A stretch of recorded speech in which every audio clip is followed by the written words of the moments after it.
Hey guys, Jeremy Bayless with Del Rayleigh Designs. I got Brad behind the camera today. We're going to do a quick instructional video. It's going to be as quick as I can make it because this is a multi-step process. But we're going to show you, we've already done hardy board on the walls. We've put a coat of Elitecrete thin finish over this and it's dry. So our base coat's done. What we're going to do now is I'm going to apply another coat of thin finish, and while that's wet we're going to add stampable overlay. On this right here, we've already done that so that we can show you the stamping portion. And we stamped this earlier today, and it's about ready for some of the carving. So if you stay tuned to the video, I'm going to run through some of this and show you the different steps to kind of get this going. I am using Elitecrete products for everything that I'm doing. One of the best companies in the world as far as products, in my opinion. As we're adding our thin finish, it works best. I have water in this spray bottle. The only other spray bottle I'm going to be using is this. And in this, we're using like a liquid release for a clean print. It's just so that my stamp doesn't stick to the concrete while we do it. Alright, so I'm going to wet the surface, I'll apply my thin finish, and then we're immediately going to apply the texture pave, which is already mixed up. You're going to have to kind of figure out a consistency that works for you. And sometimes that takes a little fine tuning with the water, but you'll get the idea. And stay tuned, we will show you a couple of the walls that have already been carved. They're dry and ready for stain, so you will get to see pretty much what a finished product looks like today. You guys make sure you follow Del Rayleigh Designs Inc. on Facebook and YouTube. And I am an artist as well. I've been an artist all my life. So if you're interested in paintings, drawings, anything like that, check out Bayless Gallery. We've got a lot of different stuff that you guys are welcome to take a look at. If you see something you like, let me know. Alright, so I'm going to show you two different ways to apply the thin finish. One is with a straight joint knife, drywall knife, whatever you want to call it.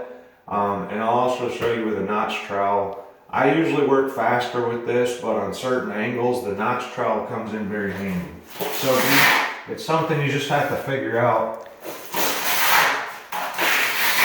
We are redoing the floor, by the way, so don't worry about me making a mess. If I was slaving the floor that we were working on, we would make sure it was covered very, very well and everything was protected. Here I don't have to worry about that because we're going to be sanding this floor and doing that again soon. So we may show a video for that as well. Make sure you stay tuned to everything we're doing.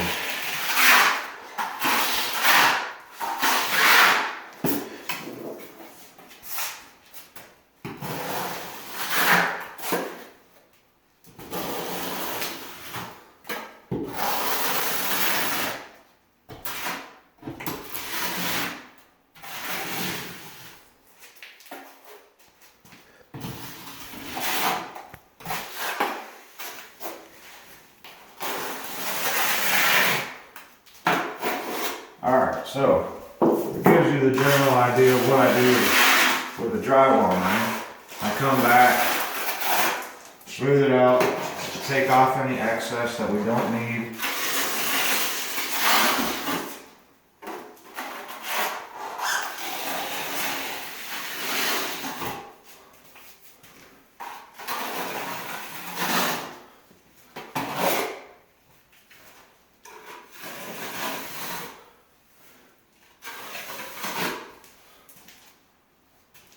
Alright, that's good for that part.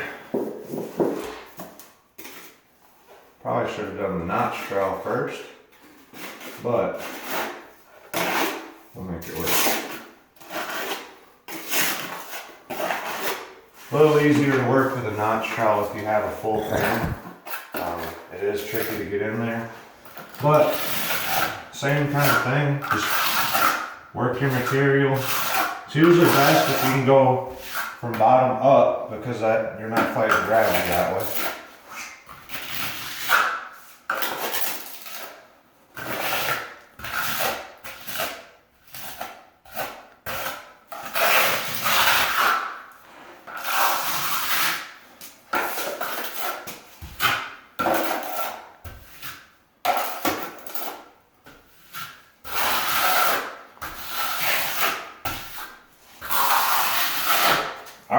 you get the general idea with the notch trowel. I'm going back to the other one because for me it works a little quicker.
You want to work your material good. Try to make sure, you know, like air pockets and stuff are out of there the best you're able to. What I like to do after this point, just to clean it up a little bit more, is light mist of water. And I'll take a magic trowel and just slightly smooth out a little more. It doesn't really matter a whole lot, it's just I'm a little OCD, so it helps me. Alright, we're good to go there. Now we're ready for our stampable portion. Again, this was already stamped. You can see it's got a little movement to it. I'm redoing the floor. Don't worry.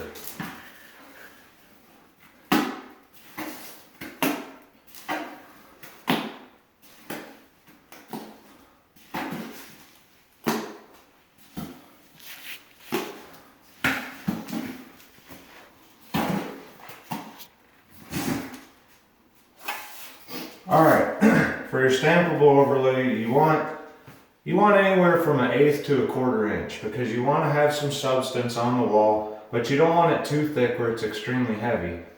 On this case, what we're doing, if you were doing a wall just like that where there was no pattern and just stamped, you wouldn't have to go that thick. But if you want there to be some substance to your stones, you're going to have to make it slightly thicker, so just get a nice even consistent coat. When I'm pulling this up, I'm not pushing really hard against the wall, I'm just kind of floating it out.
If your concrete dries up, moisten it a little bit. It helps you with getting it where you need it, smoothing it down, working it, and then you just gotta let it dry out before you can stamp it right away. This is a good bit different than if you were stamping on horizontal, but for any vertical areas like this, you're able to stamp a little quicker than normal because you control the pressure when you get to the stamp. So you can actually stamp quicker than you would be able to if this was a floor.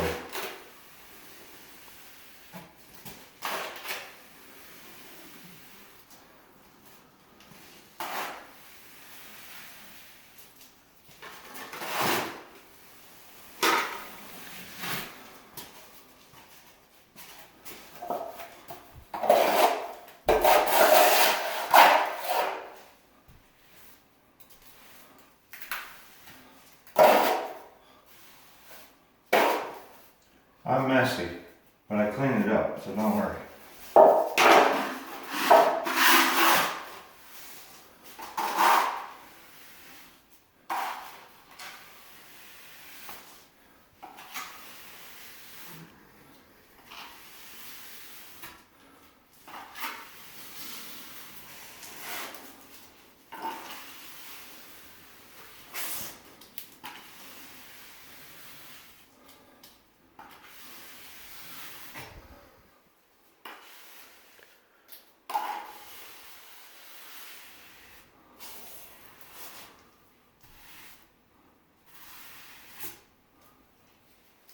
All right.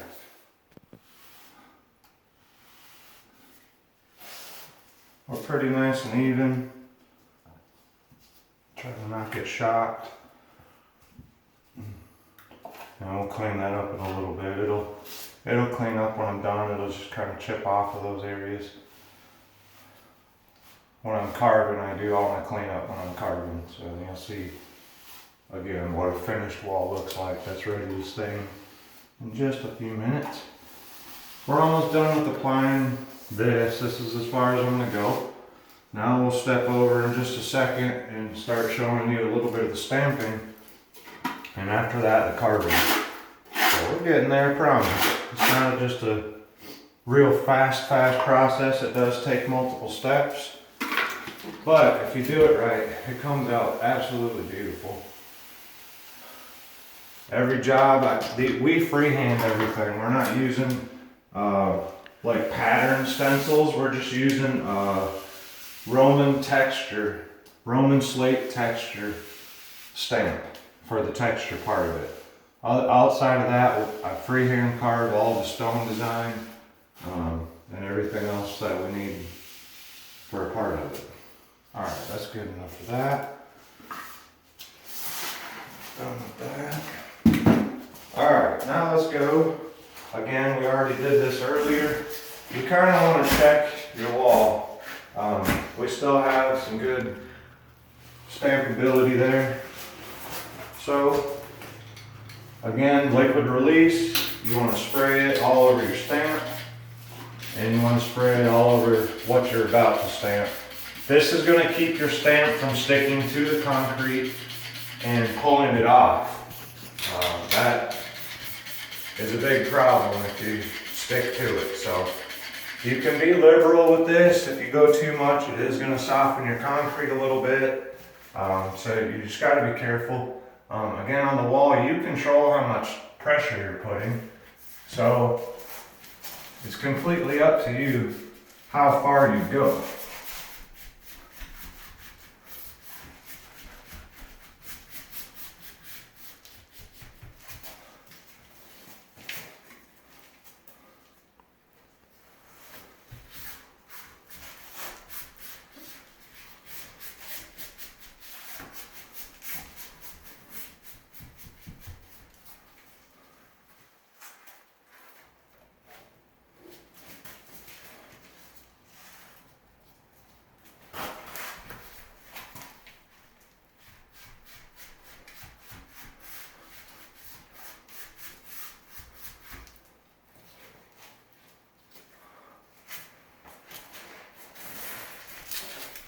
when I'm stamping, I'm only using one stencil on this because it's pretty wide open, so I can overlap and do whatever I need to. So I just turn the stencil different ways. I'm using the same one and creating where there's not a pattern. It's a unique texture either way. So looks pretty good when it's finished and carved.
Alright, I'm going to stop here.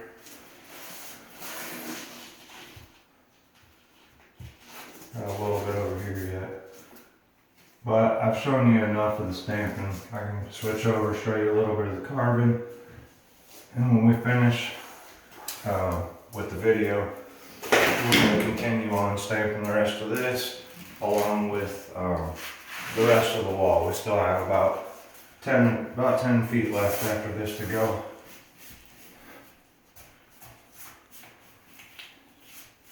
If you're trying to figure out your concrete that you need, for Elitecrete texture pave, it's 25 square feet per gallon at a 1/4 inch thickness.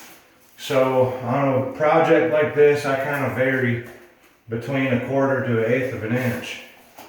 So that's kind of how you get your guideline of how much concrete you're going to need for the project.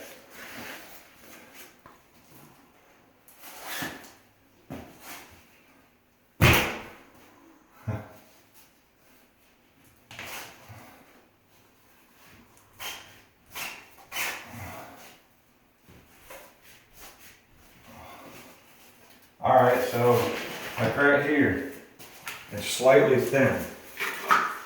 I want to add a little more texture to it. So I'm just going to float a little more.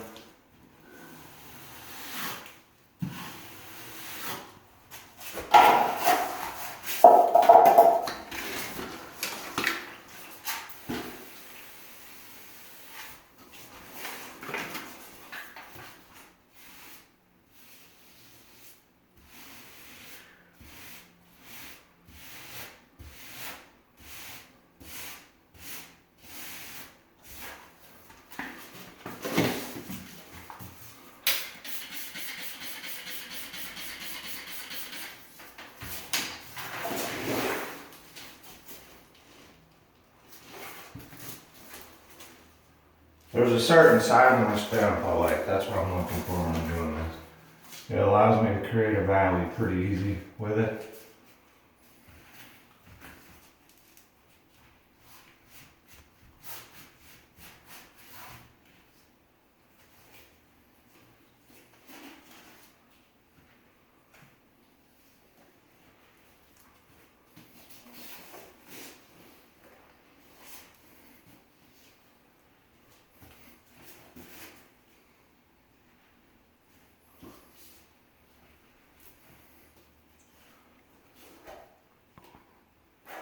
Alright, not too bad. We'll come back and touch up little things as we move along. But for the sake of time, let's step into the shower and I'll show you guys how to carve a little bit. Alright, so we're up gonna carve real quick. I have to cut this short for length. I use banding iron to make my own carving tools. And you wait until the concrete's at a fairly firm state and you're gonna be able to basically like freehand draw whatever kind of stones you want to in here.